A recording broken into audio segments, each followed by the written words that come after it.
Well, hello again, everyone. Bluebear here, and today I will be giving suggestions for upgrades to the Brothers War Commander precon Mishra's Burnished banner with Mishra Eminent One as the general.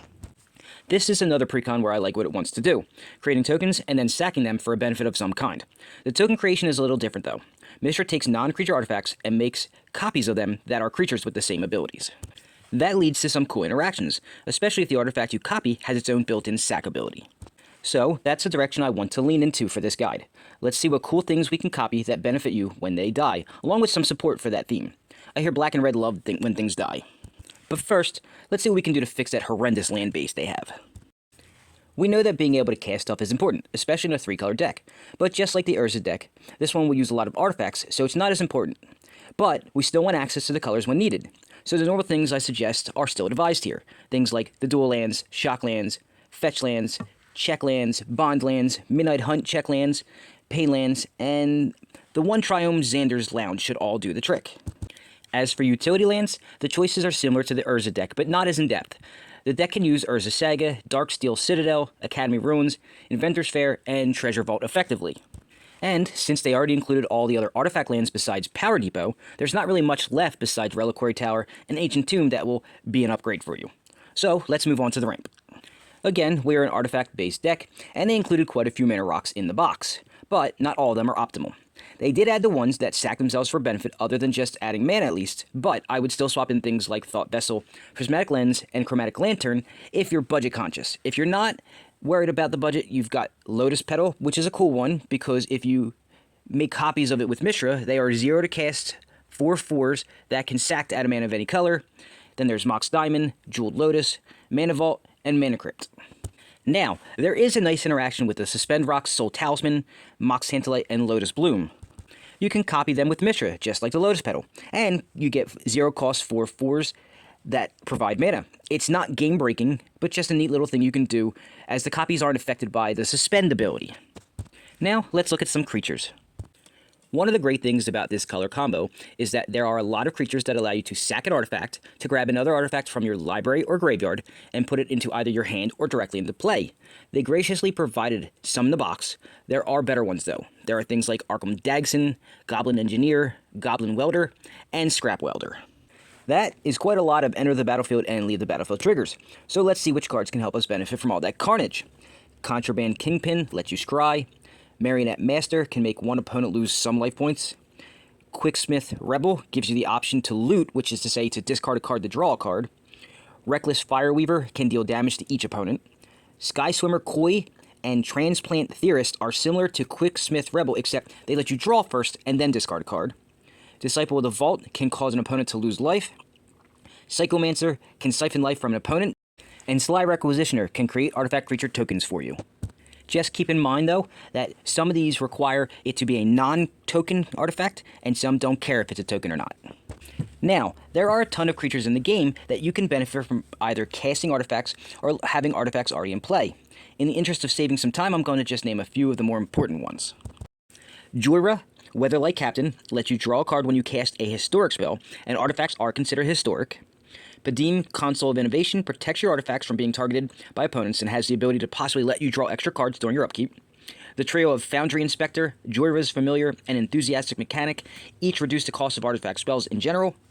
And then the quartet of Scrap Trawler, Junk Diver, Mirror Retriever, and Workshop Assistant can return artifacts from the grave to your hand when they die.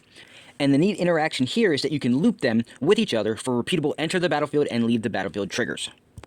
Now, while all of the suggestions I've given synergize well with each other, they are missing that killer instinct one needs to actually win. There are some things that could help with that though. You could add creatures that deal damage when other creatures die, more commonly known as the aristocrat creatures. Some of those are Blood Artist, Nadier's Nightblade, and Zelaport Cutthroat, and they all should really help get that damage train rolling and get you that win. That's only a small percentage of creatures that would synergize well with Mishra. There are so many more that have great enter the battlefield and or leave the battlefield abilities that could be useful depending on how you want to play. That should be enough to help you get the creative juices flowing on your own though. For now, I'll be moving on to the spells. I'm sure you've heard me say it before, but there are some effects in a game of Commander you always want access to. Ramp, Removal, Tutoring, and Card Draw. With these colors, you have access to 3 of the 4. Without green, you're missing access to pure Ramp, but rocks can take care of that. As for the rest, we have removal for everything but enchantments, targeted or board wipe-wise. Things like Terminate for creatures, Hero's Downfall can bin a walker or a creature, Damnation can bin all the creatures, and Vandal Blast can bin one artifact or all of your opponent's artifacts if you overload it. There are a ton more, but I really can't sit here and name them all. Now, another form of removal is counter magic. If you're in blue, some folks rely on counter magic as most of their removal. So what are the best ones to add? I've said it numerous times that I'm not a fan of the free-to-cast counter magic in decks that aren't mono-blue, and that doesn't really change for this deck either. There is one I like, but the others are a personal choice. The ones that I do like are Fierce Guardianship, Mana Drain, and Counter Squall. Then we look at tutors. If you watched my Urza's Iron Alliance guide, you would remember that I said that artifact tutors were pretty good in blue. If you didn't, I'll give you a reminder that we have Fabricate, Reshape, Whir of Invention, and of course the general tutors black provides us with, such as Demonic Tutor, Vampiric Tutor, Grim Tutor, etc. And finally, we look at card draw. I'm starting to realize that space in Commander decks is getting a little tight. When you add things into a deck, you want value for that spot. Last week I mentioned that repeatable card draw is kind of important. Unless your deck is built around a premise of casting spells specifically, I will be sticking with that theory going forward. What that means is, like last week's guide, I'll be mentioning options for card draw in the later sections. So let's move on to the enchantments. There are several enchantments that benefit you when they interact with artifacts entering or leaving play. They vary widely in their effect, but all are beneficial in some manner. So let's see what I could find. Agent of Iron Throne is a background that grants your commander the ability to have all opponents lose life when an artifact goes to the graveyard. Artificer class has 3 ways that it interacts, but the important one is the last one that lets you create permanent copies of artifacts and not just temporary ones. Biotransference is yet another great artifact helping card from the Warhammer precons. It turns all creatures you have in your deck into artifacts, and when you cast an artifact, it will also create an artifact creature token. Efficient Construction and Mirrodin Besieged create artifact tokens when you cast an artifact. Pia's Revolution is a Punisher-style card where you either get a recently binned artifact back to your hand or an opponent loses 3 life.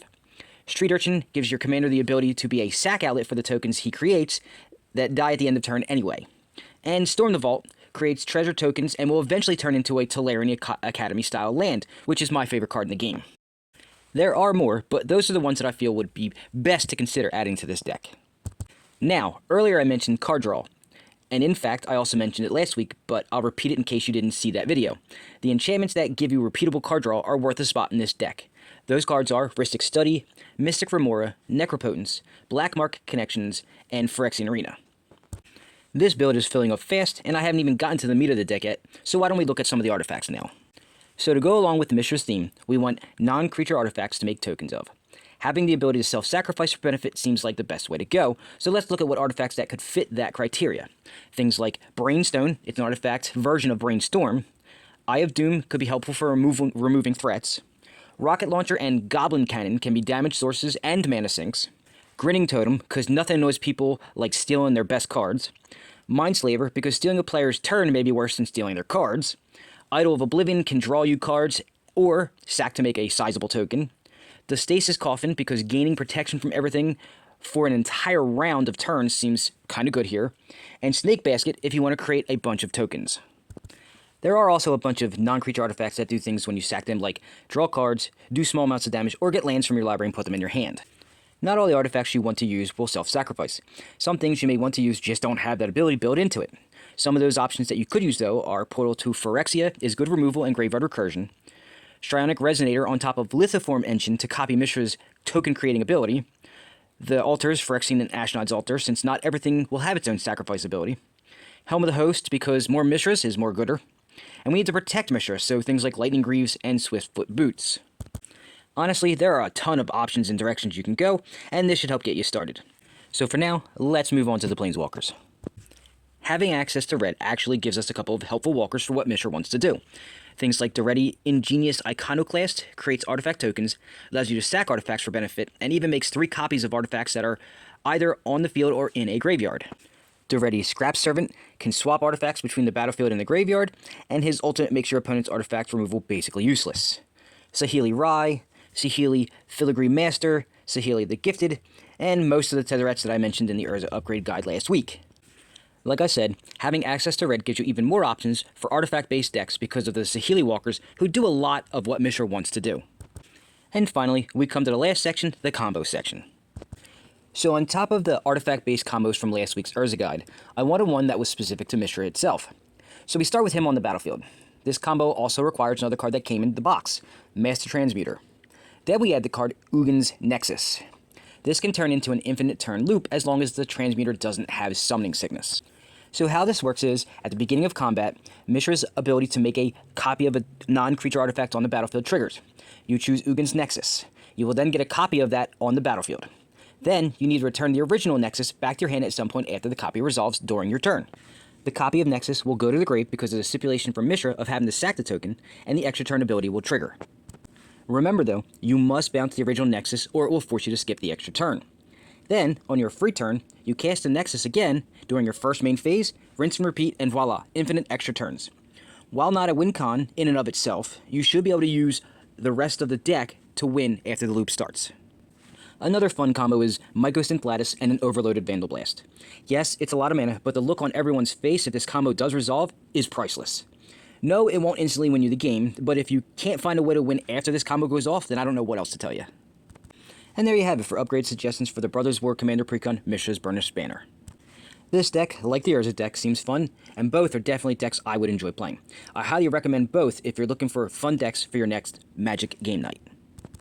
So while I'm not entirely caught up on the Commander Precon unboxing and upgrade guides, I have to take a pause on them for a couple weeks. This month, I need to take time to prepare for a convention called the South Jersey Geek Fest, which I do twice a year. That doesn't mean there won't still be a weekly video though. For the next few weeks, I will have some videos on new 60-card deck creations that I've made recently, and a couple of customer-requested deck builds. The 60-card decks, along with some of the new Commander decks I made this week, will be available at the convention, and then on the Facebook Marketplace if they don't sell at the convention. After those videos and the convention are finally done, I will resume the unboxings until I'm finally caught up. The remaining precons I have are the Warhammer 40k decks, and the newly released Phyrexia All-Be-One precons. The Warhammer decks may take a little bit of time for an upgrade guide to be ready, so it's possible I may just do an unboxing for them, but we will see. Anyway, thanks for watching, and join me next week for an original Bluebear deck build. See you there. If you have any comments, questions, suggestions, or concerns, or you just want to talk or chat about any of the videos I put out, you can do so using any of the methods I have displayed here. Additionally, if you would like to support the channel, you can do so in 3 ways. Donations are accepted and greatly appreciated. I have 3 methods with which you can do so displayed on the screen, and keep in mind that no amount is too small. If donations aren't your thing, and you would like to get something for your money, that's great too. I sell a lot of the decks I present on the channel, as well as mystery packs. So, if you're interested in any of these, you can contact me using the information I have up on your screen right now. Directly contacting me is usually the best and cheapest way to do so, but you can always look at what I currently have available on the Facebook Marketplace. And lastly, if you want to show your love and support for the channel, but like myself, are a little strapped for cash, it doesn't cost you anything to subscribe to the channel if you haven't done so yet, watch some videos and give them a like, and possibly share them out on your social medias you use to help spread my content to more people.